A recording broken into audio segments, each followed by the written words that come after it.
Shoutout mga apoy, hapon na naman. Mga araw na. Uy, sana kumalma na kaya para makalaot ng mga ukoy. Ukoy, naway Kuya Moy.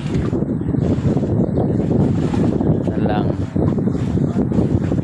mga bangka, plancha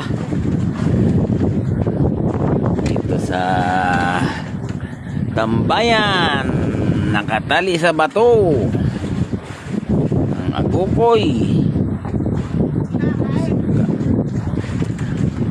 Nag-abang na sa kusina kaya para malapit na maluto. Alam na naman